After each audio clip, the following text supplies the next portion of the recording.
Welcome everybody to Tech Talk. We are really sloppy at this right now. We are just having some conversation. You guys can kind of peer into this. Before we started filming this evening, we were talking about our first motorcycling experience. Phil, you were telling us about what happened when you were 4? No, it wasn't me when I was 4. It was Chris when he was 4. I rode my first bike. I was riding bikes when I was 4. I think real small. No. So the first time you rode on an adult bike. Oh, that for me, the first time I remember wanting to ride a motorcycle in the real world, not just dirt bikes out on the family farm or whatever. I was 14 or 15. The neighbor around the corner had one, and or his big brother had one or whatever, and he took me out and scared the bejesus out of me. I don't think he was pulling wheelies, but he was trying to scare his little friend, his little brother's friend, and didn't quite work. Yeah. But that's probably what made me want to start riding a motorcycle, much to my parents' chagrin. Yeah. I mean, they always looked cool when I was a kid, but I distinctly remember when I was about 10 years old, we're still in Ohio, and a coworker of my dad, who I guess ridden most of his life, had a big BMW touring bike, and he took me for a spin on the back of that. And I just remember that feel when it hit the first time, and I was hooked as a kid.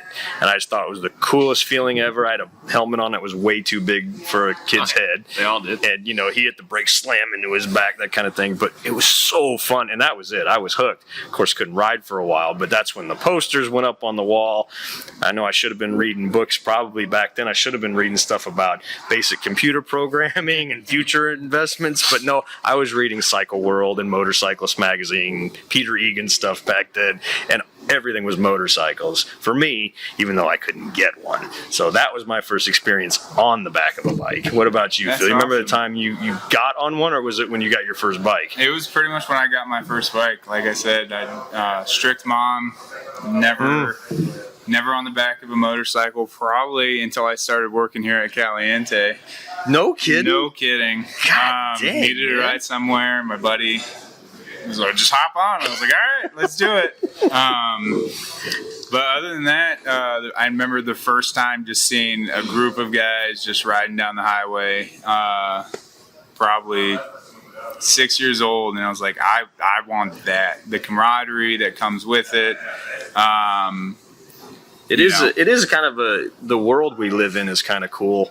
No matter what the walk of life, and that's one thing, because I don't consider myself biker at all. No. I'm an enthusiast. I like to ride, and I'm happy to hang with anybody, but I don't care what you ride. Yeah, it's two or three wheels. All walks of life come in this shop, and we talk to everybody, and that's like the unifying piece is the bike itself, and we all have different opinions on them, and you know, we'll get razzed on things and we'll shoot back on others, and some guys are building, or some folks are building real big nasty hot rod bikes, and others just have their cruisers or have whatever.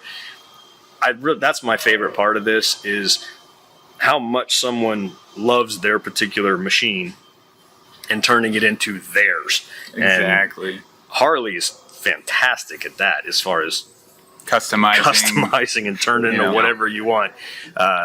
And so that was an eye-opening experience in the Harley world for me. But I do remember, did you guys do a motorcycle course when you were learning? I never have taken one. You really never have? Never taken one. Wow. I keep saving it for when I get a ticket. I need to go to a class to get out of the ticket. No, that was the one caveat in my house when I got old enough. Before I could buy the bike and I had to get my endorsement on the license legally and take a class. So I did, and I remember we got there and they had the little Rebel 250s, but they also had like those. I don't know if they were DRs or whatever, but they had like dual sport bikes. Dual sport bikes. Yeah, they put me. Well, they ran out of Rebels, so you know, me being as tall as I am, I was super comfortable riding around on that DR. But it was so much fun. Oh man, I still remember that. Now I don't even know where I was when I did Massachusetts or something. My riding test on a YZF 600 that I had been riding for about a week and a half. Oh, you must have been very professional. I passed. Yeah, I have that's all that not had to counts. take a riding test since, and I was 18 when I took that test. I think you did very good. I may have been 19. But. Nick, did you ride did you go to a motorcycle course? I lived in a very different world than you guys. I think, so I was 16 when I got mine. Motorcycling, right? Motorcycling, Okay. yep. Yeah, 15 I got my driver's license, 16 I got my motorcycle license. Yeah. I was required by law to take the state. Oh, really? Yep, of Nick course. is younger than we are. So. That's true. He did live in a quite different world than Yes. we did. Yeah. But I took it with my brother and my dad. We all did it at the same time. That's a good family bonding experience. Family Nice. experience. Yeah. My family has no desire to ride a motorcycle. No. I am the only one in the family. I got a cousin who drives. That's it. Luckily for me, I met my wife on my motorcycle. 'Cause Me she too. went. Did you? Yeah. Yeah, My wife me too. thoroughly enjoyed my. She Yeah. even enjoyed my wife's my sport bikes. Oh, well, that's see. I which had is my unusual sport because bike. they're not comfortable for passengers. I met my wife in college, and she went for a ride with me on the bike after class one day because her friend talked her into it, and that was 20 some odd years ago, and we're still together. So we still ride, and she still loves being on the back of the bike. I've never been able to convince her to pilot a bike. My wife did get her Really? license. Has Okay. yet to ever pilot one on the road. No kidding. Yes, she came to here. She and did the all women class they had years and years ago. Oh yeah, we did. And, Yeah. she was a valedictorian of her class. How do you get that? She had the highest score, I guess. Ah. But I'm also remembering back now to our early dating year. I'm pretty sure my wife saw me doing like a wheelie down my subdivision street at like 2:00 in the You morning. keep incriminating yourself. The statute of limitations is over. Oh, let's hope. But I don't know if I was doing a wheelie, but I was going really fast down at like 2 a.m. It was not good. I'm glad you're on nice, calm Harleys. Hear now. that? Oh wait, no, Pan America. Fellas, the ladies love the motorcycle. Yeah. I really do. So when I met my wife, I was on house hunting leave from Virginia and hopped on my 2012 and headed down here and met some friends at a bar, and they were like, "Hey, we're going to Corpus." I said, "All right." And then rode down there and met my wife. She hopped on. She said, "Let's go." I said, "Oh, that's the end." Really? That was all it took? That's all it took. Wow, good for you. Sucker. No, you either love it or you don't. I mean, that's in my opinion. It's my wife's break when she's had a really bad day. Sometimes she's like, can we just go do an hour? Yeah. I don't Just think mindless. there's an in between. I think it's either you love it or you hate it. Yeah. You guys have such Either. graceful stories about you and your wives and the motorcycle. Oh, well, do there interject. There are plenty of stories that aren't graceful. I think the first time that my wife, we've been married forever, even though I'm the youngest here. Yeah, you were what, 12 when you got married? Yeah, something like that. Yeah, Utah? Different place, different time. She first saw me. I was riding to the drag strip, Of course. you take and your the spark plug came out of my Yamaha Seika. Oh, so you had a quality machine at the Yeah, and it just Again, started. well maintained. Back to the maintenance thing Well we were talking maintained. about earlier. I The see a funny thing theme is that with it young stuck guys onto with the bikes. it stuck onto the boot, so Oh, it was fun. just spraying fuel and slapping me with a spark. So you were on fire when you met your wife, pretty much. and she still got with you. Surprisingly, yeah, Wow. yeah, I think she was trying to save your life. That was CPR. yeah. It's okay. It was like a scene from The Little Rascals. I was laying down by the pool, plain dead. Nice, good job. Well, So you tricked her into it. so Absolutely, 100%. So I mean, I think back now. God, I mean, we're going on 20 years of this. That's a long time in my life is meeting folks on motorcycles and Absolutely. riding with you guys, all the silly things we do, especially now. I mean, the trips we, for those of you who may follow Caliente's, what are we all doing? Insta and Facebook, TikToks Insta. and all of those. Earlier this year, we did a trip to Moab on the again. What bike was that on, Phil? On the pan. That was on the Pan Am. Yeah, Pan Am's. I'm so jealous I didn't make that. Yeah, Chris didn't make that I one. had a cousin wedding to go to. Yeah, make your excuses.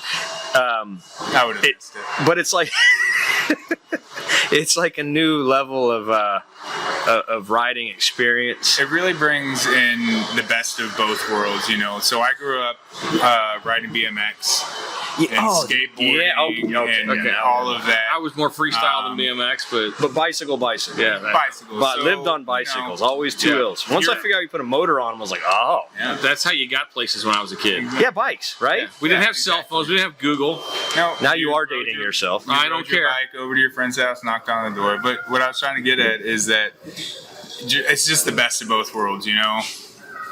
You are riding one bike, and if you want to go off-roading, you hop up and hit a trail, and if you want to go fast and do a wheelie, you hop on the highway and go. We did light off-road riding there, I would say. You were a little more adventurous than others.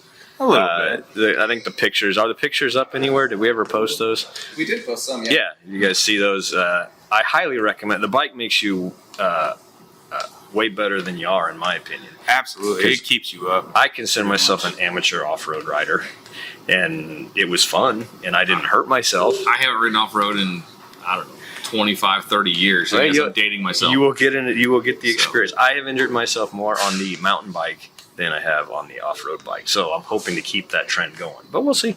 We'll see. It's the best of both worlds that you can really grasp for one bike. I mean, any of the adventure bike riders, I think, know what I'm talking about. And man, the bikes they're coming out with, they can do anything. Oh my God. I mean, there's guys riding literally across continents. Yeah. I mean, it's not just Ewan McGregor. There's guys on YouTube. Oh. There's a guy riding, buddy of Phil's. A guy Phil knows it. Riding a Pan American with flames on it. That guy's insane. Well, and that his bike's laying on the ground in a creek or a river. Well, we're hoping. I don't know if you guys know. I think we talked about it. We're hoping to get a few of those folks, random people, to actually, Nick, correct me if I'm wrong, to talk to on this deal. To just have some of those conversations with people that have actually done it. We're hoping to do some of that. I mean, we've been looking at some of the BDRs around.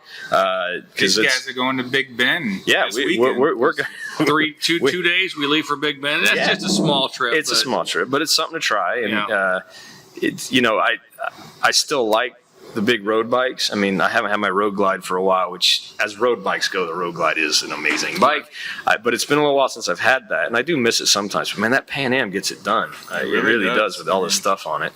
And this guy, it's not a Pan Am commercial. Why do we keep doing There's something to be said for a big touring bike with a big cushy seat and a fairing and a radio and just saddlebags. You still have one. That's I have a 14 limited with super low mile, right? It's low mileage. It's got 160,000 miles on it. Now I bought it with 152,000 or something on it. I didn't put the mile on it, but it still runs. But it was a well-maintained maintenance bike. It was well-maintained. It was rough. It was rough. But it was road. It was road rough. Iron butt guys, 10,000 mile bike. Road rough. And he actually maintained it. I would say we have Ed, who goes with us pace for pace, and he's on a big old. He's on his road bike. That's true. Well, because we can't get him on a Pan Am. You know, he did. I don't want 8 feet tall. I don't want to talk about someone who's not here to defend themselves, but he did the adventure bike through the Pan Am Harley demo program. Where were they? He was out in Moab. Somewhere. No, they were in the Mojave or something. Mojave, that's what it was. And he got through that and said, "Yeah, it was rough." But he got through it. But he is back on his giant Road Glide now. That's he rides. That's the main thing. I have all three, for lack of a better description, Harleys in my opinion, other than the electric one. I got the bar hopper, little Springer. I got the electric one was so fun though, man. Well, I did enjoy one. And I took a lot of flack for it. I'm fine. I don't care. You guys can knock me all you want until you've ridden one. The Pan Am is fast, but the electric bike is quick. It's the quickest thing I've ever ridden. Yeah, it is. It's the quickest bike I've painfully ever been quick. But you can change out the settings on it and it will be the most docile thing. If you just want to learn balance and motorcycle geometry and how the physics of it are, it is a very focused bike because you don't have to think about shifting. There's no transmission. Who's concerned about, I don't know how to, I can't never learn how to drive a stick shift. Right. I'm worried about buying an electric bike. Yeah. Whether it's a Harley or anything else. Yeah. The electric bikes, you don't have to shift. It's just go. We got hooked because I got to go to the live wire training in Milwaukee, and the class we went to, and this is what they told me. I don't know if it's true, but the class I was in with the techs there learning to work on that bike, we were the first ones that got to take it out from Juneau Ave and ride the streets. So our class, and I've been to Milwaukee a number of times for training over the years, but that was the first time they walked us out of the building, they gave us the gear, and there were a bunch of brand new live wires lined up, and we got on those. You know Milwaukee, we busted out and went through, the Miller Brewing plant, and then out on the highway, and it was so ridiculously fun. And there were these, we're talking like seasoned biker technician guys that ride that, brah, brah." And they're out there riding around giggling like little children riding that thing because it was really fun. So really is. we do demo those here for that program because we're a live wire dealer. Yep. I'd recommend if you get a chance, swing in here and take one for a ride if you got a motorcycle endorsement because it's so much fun and it's a great commuter bike. ridiculous. So don't shun the live wire and the electric bike until you've actually tried one out. Anything that puts a smile on your face is worth riding. That's what I'm talking about. All right, guys, I think we're going to wrap it up for today, but I appreciate you tuning in, and we'll talk some motorcycles and hopefully some tech stuff on the next one. Thanks, guys.